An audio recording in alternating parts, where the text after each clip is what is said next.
안녕하세요. 네, 오늘 선내 인권에 대해서 이야기를 나눠볼 진행자 이경진입니다. 네, 지난 2019년 7월 직장 내 괴롭힘 금지법이 시행되면서 직장 내 인권 존중에 대한 사회적 인식이 한층 높아졌습니다. 하지만 선박 내 선원 인권에 대한 감수성은 여전히 부족한 모습인데요. 오늘은 한국해양수산연수원 박태선 교수님과 함께 선내 인권에 관한 이야기를 함께 나눠보도록 하겠습니다. 네, 안녕하세요, 네, 교수님. 반갑습니다. 네, 이 선박에서 일어나는 폭언과 폭행, 성추행 등의 이 선내 괴롭힘 기사를 종종 보게 되는데요. 직장 내 괴롭힘과 어떤 부분이 좀 다를까요? 네, 우선 그 선내 괴롭힘에 대한 명확한 정의부터 한번 짚어보고 가면 좋을 것 같습니다. 그 선내 괴롭힘은 말 그대로 선상에서 발생하는 인권 침해를 말하는데요. 보통 그 신체적인 피해는 물론이고 심각한 정신적인 문제도 동반하기 때문에 피해 당사자에게 엄청난 스트레스로 작용할 수 있습니다. 특히 그 망망대역에서 장기간 조업을 하는 원양어선에서 선내 괴롭힘이 발생하면 사실상 피해자는 외부의 도움을 받을 수 없는 고립된 상태에서 괴롭힘을 당하는 것과 마찬가지입니다. 그래서 일반적인 직장 내 괴롭힘과 보다 선내 괴롭힘의 폐해가 더욱 심각하다고 할 수 있습니다. 네, 피해자 입장에서는 이게 단순 장난인지 괴롭힘인지 구분하기가 조금 애매모호한 부분도 있을 것 같은데요. 네, 맞습니다. 이 초기에는 구별하기가 쉽지 않죠. 보통 장난과 괴롭힘은 아주 간접적이고 미약한 언어 표현에서 출발을 합니다. 하지만 단순 장난과 다르게 괴롭힘은 시간이 갈수록 점점 더 노골적이고 위협적인 행동과 언어로 고조되는 경향을 보이죠. 특히 이 직접적인 신체 위협을 가하거나 간접적인 언어 폭행을 사용하는 등 여러 형태의 교묘한 방식으로 괴롭힘이 오랜 기간 동안 반복적으로 발생하는 게 특징입니다. 그뿐만 아니라 그 좁은 거주구역을 가지고 있는 원양어선에서 가해자와 피해자의 공간적인 분리가 어렵다 보니까 선내 괴롭힘의 폐해는 더욱 악화될 가능성이 높습니다. 네, 그렇군요. 특히 여러 가지 위험이 따르는 선박에서의 조직 문화는 다른 조직에 비해 경직되어 있는 경우가 많을 텐데요. 네, 이런 선박 조직의 이런 특성들이 괴롭힘의 주요 원인이 되기도 할까요, 교수님? 네, 맞습니다. 그 선내 괴롭힘은 이 수직적인 권력 관계에서 많이 발생하는데요. 선박 조직의 이런 특수한 근무 조건과 조직 문화와도 관련이 있다고 볼 수 있습니다. 이 선박의 이 조직 문화는 무조건 시키면 따라하는 이 상명하복의 관계가 분명하기 때문에 이 양방향의 의사소통보다는 주로 상급자가 하급자에게 일방적인 커뮤니케이션 또는 명령을 하게 됩니다. 구성원들 간에 이게 갈등이 발생한다면 하급자 또는 연령이나 경험이 적은 구성원의 인간성 문제로 치부하고 선내 괴롭힘으로 인정하지 않는 특징도 가지고 있습니다. 보통 이렇게 수직적인 조직 문화일수록 괴롭힘, 폭력과 인권에 대한 인식이 낮게 나타나는 경향이 있어서 구성원들이 괴롭힘 문제를 제대로 인식하지 못하는 경우가 많습니다.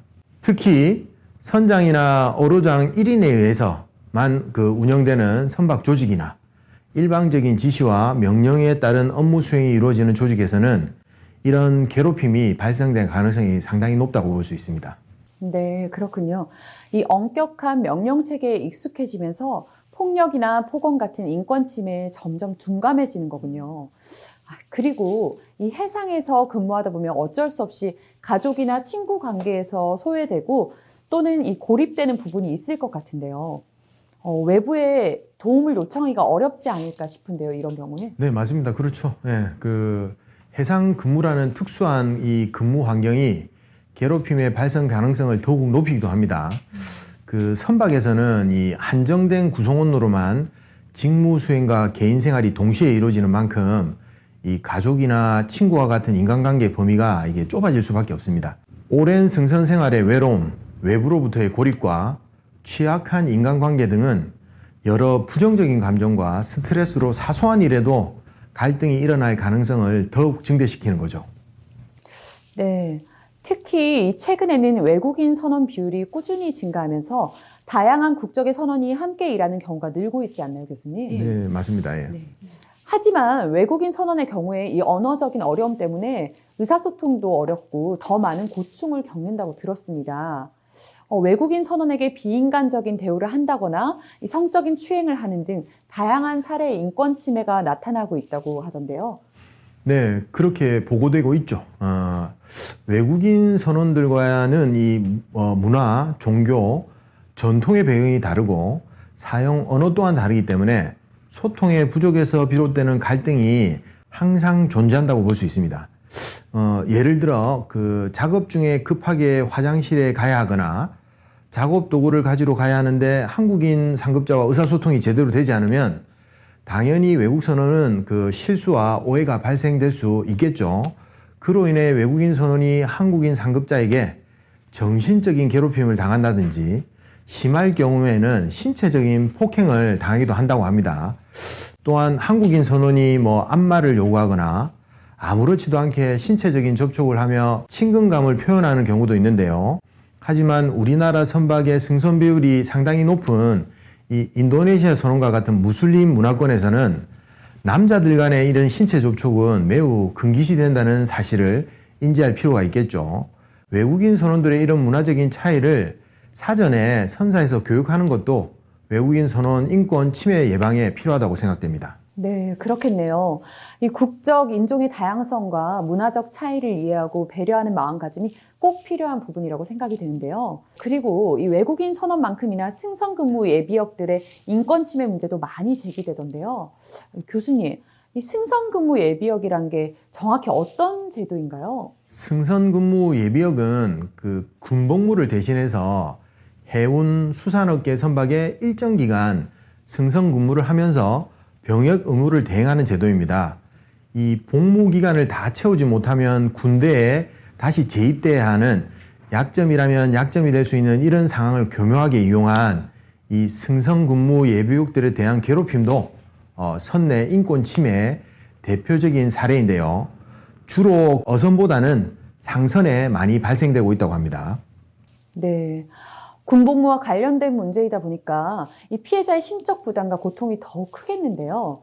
이런 선내 괴롭힘이 지속되다 보면 주위 동료들은 물론이고 운항에도 문제가 생길 수 있을 것 같은데 어떤가요? 선내 괴롭힘으로 피해를 입는 건 그 피해 당사자뿐만이 아닙니다. 괴롭힘으로 인해 피해 당사자의 업무 집중도가 떨어지는 건 당연하고요. 이로 인해 주위 동료들도 피해자에게 이제 부정적인 시선을 보내게 되겠죠. 당사자 입장에서는 몸담고 있던 조직과 동료에 대한 신뢰도가 저하되게 되고 선내 분위기도 침체되어 심각한 안전사고의 문제가 일어날 수도 있게 됩니다. 선내 괴롭힘이란 선상에서 일어나는 인권 침해로 다른 사람에게 업무나 사생활, 신체적인 면에서 피해를 주고 반복적이면서 적대적인 행동으로 모욕감을 주는 행동을 뜻합니다. 선내 괴롭힘은 대개 다음과 같은 특성을 가지고 있습니다. 아무런 조치를 취하지 않는 방관도 괴롭힘입니다. 보복이라는 2차 피해를 입기도 합니다. 은밀한 괴롭힘에서 공식화된 괴롭힘으로 심해집니다. 오랜 기간 반복적으로 발생합니다. 가해자와 피해자의 즉각 격리가 어려우므로 괴롭힘의 피해가 악화될 가능성이 높습니다. 선내 괴롭힘은 상하 권력 관계에서 발생합니다. 괴롭힘에 대한 낮은 인식으로 괴롭힘이 더 빈번하게 일어날 수 있습니다. 특수한 근무 환경으로 괴롭힘 발생 가능성이 큽니다. 외국인 혼승 선박 증가로 괴롭힘 문제가 더 악화될 수 있습니다. 승선 근무 예비역의 약점이 이용되기도 합니다. 선내 괴롭힘은 피해 당사자뿐만 아니라 주위 사람들에게도 부정적 영향을 미치며 괴롭힘에 의한 정신적, 신체적 피해로 안전조업에도 큰 지장을 초래합니다. 폭언이나 폭력, 따돌림 등 괴롭힘은 우리 일터에서 다양한 형태로 나타나고 있는데요. 선내에서 일어나는 괴롭힘 종류로는 어떤 것들이 있을까요, 교수님? 그 선내 괴롭힘은 크게 6가지로 정의할 수 있습니다. 먼저 정신적인 괴롭힘, 그다음에 신체적인 괴롭힘, 성적인 괴롭힘, 신분적 괴롭힘, 개인 생활의 침해와 과도한 요구가 있습니다.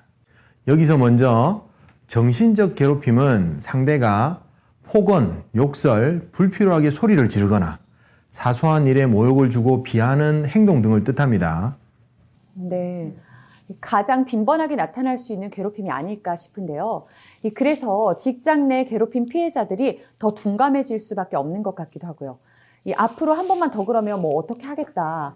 이런 식의 협박성 발언도 포함이 되겠죠, 교수님? 네, 맞습니다. 보통 그런 협박성 발언은 그 인사와 관련해서 많이 이루어집니다. 예를 들어서 뭐 한 번만 더 그런 실수하면 하선시킨다 또는 그딴 식으로 할 거면 전에 타던 배로 가라 등의 그런 발언들이 여기에 해당되겠죠. 이 외에도 상대를 깔보고 비하하는 모욕적인 발언, 심한 폭행, 명예훼손 등이 해당될 수 있습니다. 뒤에서 험담을 하거나 허위 사실을 유포하는 행위도 모두 괴롭힘에 해당되고요. 그리고 반드시 이런 과격한 단어를 사용하지 않더라도 이 좀 안 좋은 눈빛을 보인다든지 우리가 너무 격앙된 억양으로 얘기를 한다든지 이런 식으로 해가지고 정신적인 그 괴롭힘을 가하는 방식도 있습니다. 멍청한 놈들아, 니들은 이딴 식으로밖에 못하냐? 어? 죄송합니다. 뭐가 죄송한데? 너는 머리가 나빠서 뭘 잘못했는지도 모르겠지? 어? 뭘 잘못했는지 말씀해 주시면 고치겠습니다. 너한테는 말해준 것도 아깝다. 어? 아이고, 너희들 한 번만 더 이딴 식으로 하면 진짜 그땐 하선시킬 줄 알아. 알겠냐? 참고로 그 정신적인 괴롭힘은 특히 가해자가 인지하지 못하는 경우가 많은데요. 항상 그 상대방의 입장에서 생각할 수 있는 역지사지의 관점에서 이런 할 수 있는 능력을 좀 배양해야 되겠다고 됩니다. 네. 신체적 괴롭힘에 의한 피해도 상당할 것 같습니다. 꼬집거나 뭐 놀라게 하는 행위도 신체적 괴롭힘에 해당하는데요. 어떻게 생각하시나요? 그래요. 예. 그 신체적인 괴롭힘은 일단은 뭐 말 그대로 신체적인 위해를 가하는 행위를 말하는데요. 그 폭행 외에도 감금이라든지 위압적인 태도도 이 신체적인 괴롭힘이라고 볼 수 있습니다. 이 직접적인 신체 접촉이 없더라도 우리가 들고 있는 흉기로 위협한다든지 때리려는 신용을 한다든지 또는 뭐 상대방의 신체적인 접촉이 없더라도 물건을 막 집어 던지는 행위들도 신체적인 괴롭힘에 해당된다고 볼 수 있습니다. 네, 맞습니다. 이 물건을 던지는 행위만으로도 충분히 상대방에 대한 위협이 될 수 있다고 생각하는데요. 이 폭행의 경중에 따른 구체적 사례도 이어서 한번 살펴볼까요, 교수님? 그 강한 폭행이 있죠. 때리거나 밀치는 행위 또는 밟거나 넘어뜨리는 행위가 해당됩니다. 강한 폭행 말고 또 이제 약한 폭행이라는 게 있는데요. 요거는 이제 가볍게 치거나 놀라게 하는 행위 또는 찌르거나 꼬집는 행위라고 볼 수 있고요. 그 외에 또 얼굴에 물을 뿌리거나 끌고 가는 뭐 신용을 하는 행위는 이 신체 위협이라든지 강압적 행동에 해당된다고 할 수 있습니다. 야, 규진. 규진. 저거 기가 먹었나, 씨. 야, 정신 똑바로 안 차리냐? 못 들었습니다. 이게 확 진짜 얻어 터져야 정신 차리지. 어? 죄송합니다. 이 신체적, 정신적 괴롭힘만큼이나 당사자를 피폐하게 만드는 게 바로 성적 괴롭힘 아닐까 싶은데요, 교수님. 이 성적 불쾌감을 일으키는 말과 행동에는 구체적으로 어떤 것들이 해당될까요? 네, 그 성적인 언행으로 상대방에게 이 성적 굴욕감, 혐오감 등을 느끼게 하는 모든 행위를 성적 괴롭힘으로 볼 수 있습니다. 성적인 언어 표현, 행동 외에도 성적인 요구에 대해 따르지 않는다는 이유로 불이익을 주는 행위가 해당됩니다. 그 구체적으로 이 신체적, 언어적, 시각적 성희롱으로 구별해 볼 수 있는데요. 입맞춤이나 포옹처럼 신체적인 접촉을 일으키는 행동, 그리고 특정 그 신체 부위를 만지는 행위, 또는 뭐 안마나 뭐 애무를 강요하는 행위 등도 모두 신체적 성희롱에 포함됩니다. 언어적 성희롱은 뭐 음란한 농담을 하거나 상스러운 얘기를 하는 행동을 말하는데요. 성적인 사실관계를 묻거나 성적인 내용의 정보를 의도적으로 유포하는 행위는 물론이고 상대방의 외모에 대해서 성적인 비하나 평가를 하는 것도 모두 언어적인 성희롱에 해당됩니다. 마지막으로 그 음란한 그림이라든지 또는 사진 또는 동영상을 보여주거나 자신의 특정한 부위를 고의적으로 노출하는 행위도 이 시각적인 성희롱에 해당됩니다.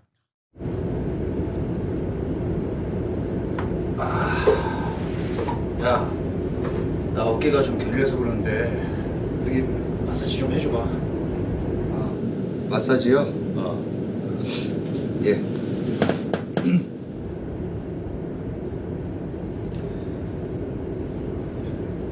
요즘 많이 힘들지? 그땐 다 그런 거야. 아, 시원하다. 나 서로 이렇게 마사지도 해주고 하면 친해지고 좋잖아. 어? 그렇죠. 사실 내가 좋은 동영상 하나 받아놨는데 우리 같이 보면서 좀 쉴까? 동영상이요? 이 정신적, 신체적, 성적 괴롭힘처럼 이 피해자의 몸과 마음에 직접적인 방식으로 위해를 가하는 괴롭힘이 있는가 하면 이 고용이나 신분의 위협을 가하는 방식의 괴롭힘도 있지 않을까요, 교수님? 네, 물론 있습니다. 네. 네. 이런 종류의 괴롭힘을 통상적으로 우리가 신분적 괴롭힘이라고 정의를 합니다. 정당한 사유 없는 고용상의 불이익이라든지 고용에 대해서 불안을 조성하는 행위, 그리고 자천에 해당하는 선박 이동이라든지 또는 하선을 강요하는 행위가 이에 해당되는데요. 니들 계약 기간 얼마나 남았냐? 저희 2달 뒤에 재계약 다시 들어갑니다. 계약은 뭐 하고 싶다고 다 되는 건가? 어? 말 한 번 웃기게 하네. 그렇죠. 그래도 저희 나름대로 지난 1년 정도 정말 몸 안 아끼고 열심히 일해왔고 그래서 말씀드리는 겁니다. 준승 씨는 상사 말에 원래 그렇게 꼬박꼬박 말려다봐나? 처음에 그냥 배 타는 거 그만두고 혼자 사업하는 게 잘 맞을 것 같은데 어디 그렇게 해줘? 아닙니다. 그리고 신분적인 괴롭힘과 비슷한 맥락에서 자신의 지위나 힘을 이용해서 우리가 과도한 요구를 하는 방식의 괴롭힘이 있습니다. 업무와 전혀 관계없는 불필요한 일을 요구하는 괴롭힘을 말하는데요. 이 수행이 불가능한 일을 강압적으로 강요하거나 업무를 방해하는 행위 등이 이에 해당됩니다. 주로 짧은 기한 내에 불가능한 업무를 하라고 지시를 하거나 경험이 없는 일을 시키는 등의 그런 과도한 업무 지시가 많고요. 개인적인 심부름이라든지 사적인 일을 시키는 업무 외의 지시 또는 본인의 업무를 전가하거나 타 부서의 일을 지시하는 등의 본연의 업무가 아닌 일을 지시하는 행위가 포함됩니다. 이 외에도 야근이라든지 실적, 회식을 강요하는 행위도 과도한 요구에 해당되고요. 근무를 마칠 시간에 업무를 부여하거나 근무 시간이 종료된 후에 업무를 지시하는 근무 시간 외 업무 지시가 포함되겠습니다. 야! 예. 내가 저번에 창고 싹 정리하라고 시킨 일을 다 했어? 예, 정리 한 번씩 하고 소독도 한 번씩 했습니다. 그럼 뭐 지금 따로 하는 일 없지? 저번에 시켰던 서류 작업 있지 않습니까? 마무리하고 있습니다. 야, 그걸 아직까지 못 끝냈어? 야, 그렇게 느려 터져서 뭔 일을 하냐? 최대한 빨리 끝내겠습니다. 야, 그거 오늘 저녁으로 끝내놓고 나 외출해야 되니까 너 나 대신 당직 근무 좀 서줘. 대답 안 해? 예. 그리고 개인 생활 침해도 빈번하게 나타나는 형태의 괴롭힘이라고 하는데요. 선내에서는 온전하게 독립된 개인 공간이 없다 보니까 이 단체 생활과 개인 생활을 구분하기가 더 어려울 것 같은데요. 네, 맞습니다. 이 해상의 근무라는 특수한 환경 때문에 안타깝게도 근무 시간과 개인 휴식 시간이 철저하게 분리되지 않는 면이 있습니다. 사적인 생활에 대한 지나친 간섭을 하면서 부적절한 언행을 하는 괴롭힘이 바로 개인생활 침해인데요. 예를 들면 결혼이나 가정사, 외모, 취미 등과 관련한 지극히 사적인 부분에 대한 간섭을 한다거나 근무 시간 외에 이제 개인 휴식 시간을 방해하기도 하고 성격이나 태도에 대한 비난과 질책 또는 뭐 개인 사생활을 타인에게 폭로하는 등의 행위도 포함됩니다.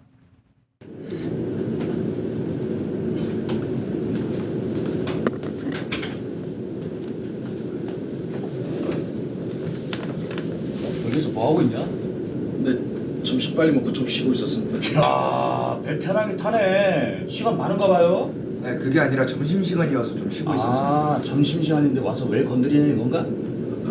아닙니다. 아닙니다. 나 같으면 주제 파악 잘해서 이렇게 쉴 시간에 밀린 일이라도 하나 더 찾아야겠다. 선내 괴롭힘의 종류는 크게 6가지로 정신적 괴롭힘은 불필요하게 소리를 지르거나 사소한 일에 모욕을 주고 비하하는 행동으로 협박, 폭언, 명예훼손, 허위사실 유포, 이간질 등이 해당됩니다. 성적 괴롭힘은 성적 굴욕감 또는 혐오감, 불쾌감을 느끼게 하는 언행을 뜻합니다. 신체적 접촉이나 안마 또는 애무 강요 등의 행위가 포함됩니다. 개인생활 침해는 사적인 생활에 대해 지나치게 간섭하는 행위로 개인적 특성과 관련한 부적절한 언행, 휴식시간 간섭, 휴대폰 검사 등이 해당됩니다. 신체적 괴롭힘은 신체적으로 위험과 재해를 가하는 행위로 물건으로 공격하거나 가볍게 치는 행위, 고의적으로 놀라게 하는 행위 등이 해당됩니다. 신분적 괴롭힘은 정당한 사유 없이 고용상의 불이익이나 고용 형태 및 고용 불안을 조성하며 하선을 강요하는 행위를 뜻합니다. 과도한 요구는 업무와 전혀 상관없는 불필요한 일을 요구하며 행사 참여, 회식 강요, 수행 불가한 업무를 강요하는 행위가 포함됩니다. 선내에서 괴롭힘을 당했을 때 그 대처 방법도 중요할 텐데요. 이 피해자가 괴롭힘에 대한 문제 제기를 할 수 있거나 해결 방안을 찾을 수 있는 이 공식적인 절차를 알아두면 좋을 것 같은데요, 교수님. 네, 맞습니다. 이 공식적인 절차를 알아두면 편리하겠죠. 선원의 이 근로 조건이라든지 임금 체불 또는 뭐 선내 괴롭힘 등 여러 가지 사항에 대해서 우리 기관장이라든지 선장 또는 선박 소유주 및 그 감독 기관에 불만을 제기하는 것을 보장하는 선내 불만 처리 절차라는 제도가 있습니다. 이 절차를 통해서 접수된 그 선원의 민원, 불만 사항은 신속하고 공정하게 처리될 수 있도록 선내에서 누구나 볼 수 있는 장소에 이런 그 절차도가 게시되어 있습니다. 네. 그리고 선내 괴롭힘 문제 제기 과정에서 이 괴롭힘 여부가 분명치 않을 때는 이 피해자의 기록이나 녹음 등이 중요한 증거가 될 수 있다고요, 교수님? 네, 그 선내 괴롭힘 행위가 있었는지 없었는지 가해자와 피해자 간의 이런 주장이 엇갈리는 경우가 많습니다. 이럴 때는 그 가해자의 말과 행동을 기록해둔 뭐 수첩이라든지 메모가 피해를 입증하는 데 많은 도움이 됩니다. 그런데 기록이나 녹음을 하실 때 몇 가지 알아두셔야 하는 사항들이 있습니다. 그 괴롭힘의 장소나 상황, 당시에 함께 있었던 사람 등 객관적인 정보를 모두 기록해야 하고요. 날씨나 뭐 옷차림, 뭐 시간 등 구체적 사실을 기록한 내용이 필요합니다. 그리고 이 기록을 하실 때는 구어체적인 기록이 상당히 중요한데요. 그냥 단순하게 뭐 모욕을 했다가 아니라 가해자가 말한 내용 그대로, 예를 들면 뭐 이를 뭐같이 하는 놈이 밥만 축내는 밥벌레라고 했다처럼 일상에서 쓰는 어투로 상세하게 기록하는 것이 매우 중요합니다. 네. 최대한 상세하고 객관적인 정보를 기록하는 게 중요한 거군요. 구체적으로 어떤 자료들이 증거가 될 수 있을까요? 기본적으로 이 가해자와 이 나누었던 대화나 괴롭힘을 증거할 수 있는 이런 사진이라든지 제3자에게 괴롭힘 사실을 털어놓았던 이메일, 문자 메시지, 뭐 SNS, 뭐 이런 것들이 증거 자료가 될 수 있고요. 당연히 목격자의 증언이나 진단서, 심리 상담 관련 뭐 확인서도 충분한 증거 자료가 되고요. 그다음에 녹음이나 동영상 자료도 결정적인 증거가 됩니다. 다만 이 타인 간의 이런 대화 녹음은 불법이어서 주의가 필요한 부분입니다. 선내 괴롭힘에 대처하는 방법에는 선내 불만 처리 절차 활용하기, 기록하기, 증거 모으기가 있습니다. 선내 불만 처리 절차는 선원의 민원이나 불만 사항을 신속 공정하게 처리하기 위한 제도로 선내에서 누구나 볼 수 있는 장소에 게시돼 있습니다. 기록하기 또한 괴롭힘의 증거 자료가 될 수 있으므로 객관적인 정보와 구체적인 사실, 구어체의 대화 기록을 남기는 게 좋습니다. 증거 모으기에는 목격자 확보와 문서, 이메일, 문자 메시지, SNS 기록, 진단서 등의 자료가 포함됩니다. 앞에서 선내 괴롭힘 사례와 대응 방법을 쭉 살펴봤는데요. 이 선내 괴롭힘, 인권 침해 문제에 대응해 피해자를 지원해주는 공식 기관도 알아보면 참 좋을 것 같은데요, 교수님. 선원의 권익을 보호해주는 기관은 부산, 인천, 여수를 포함한 11개소의 지방해양수산청 근로감독관과요, 한국선원복지고용센터가 있습니다. 여기에 연락하시면 쉽고 친절하게 인권 침해 문제에 대응할 수 있도록 도움을 줄 것입니다. 아울러 승선 근무 예비역의 경우는 병무청 권익보호 상담관의 도움을 받을 수 있고요. 외국인 선원은 수산업 협동조합과 선원복지고용센터에서 도움을 받을 수 있습니다. 공공부문에서 발생하는 직장 내 괴롭힘은 국가인권위원회에서 진정할 수 있습니다. 특히 이 성희롱이라든지 성차별의 경우에는 공공과 민간을 불문하고 국가인권위원회에 진정이 가능합니다. 혹시 나도 모르는 사이 이 모욕적인 언사와 행동으로 누군가의 소중한 인권을 짓밟고 있지는 않나요? 함께 체크해 보시면 좋을 것 같습니다. 다른 선원을 괴롭히거나 따돌리고 있습니까? 자신의 업무 방식이 항상 옳다고 생각합니까? 다른 사람들에게 목소리를 높입니까? 다른 사람들을 업신여기거나 감시합니까? 다른 사람들 앞에서 누군가를 비판합니까? 안전과 무관한 사소한 실수를 비판하거나 다른 사람의 업무에 대한 공로를 인정하지 않습니까?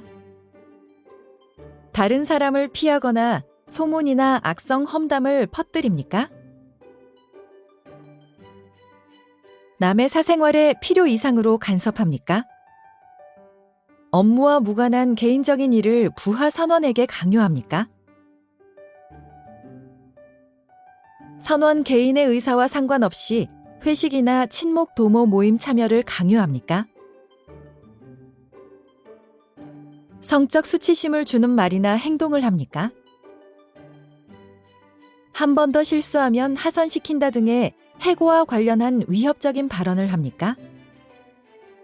기한 내 할 수 없는 일이나 분명하게 필요하지 않은 일을 반복적으로 강요합니까? 이 중 하나라도 해당이 된다면 내가 의도하지 않았더라도 나도 모르는 사이에 가해자가 될 수 있습니다.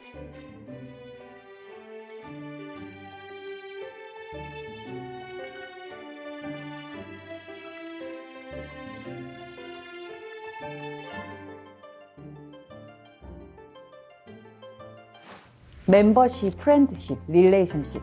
이 세 개의 관계를 나타내는 영어 단어에는 모두 ship이 들어간다는 공통점이 있는데요. 이 한 배를 탄 공동 운명체라는 걸 잘 보여주는 단어들인 것 같습니다, 교수님. 네, 맞습니다. 모든 구성원이 같은 배를 타고 같은 목표를 향해서 함께 나아가는 걸 상징하죠. 국적, 성별, 나이, 지위 등에 관계없이 서로를 귀하게 여기고 또 스스로의 존엄을 지키는 선내 조직 문화가 자리 잡을 수 있길 기대하겠습니다. 네, 지금까지 한국해양수산연수원 박태선 교수님과 함께했습니다. 감사합니다. 감사합니다. 망망대해 속 목적지를 알려주는 나침반처럼, 캄캄한 밤바다를 비추는 밝은 등대처럼 서로에게 힘이 되는 동료가 되어주세요. 건강한 선내 조직 문화는 배려와 존중이 뿌리내릴 때 풍성한 열매를 맺을 수 있습니다. 원양어업의 더 밝은 내일, 배려하고 존중하는 우리가 만들어갑니다. 시청해주셔서 감사합니다.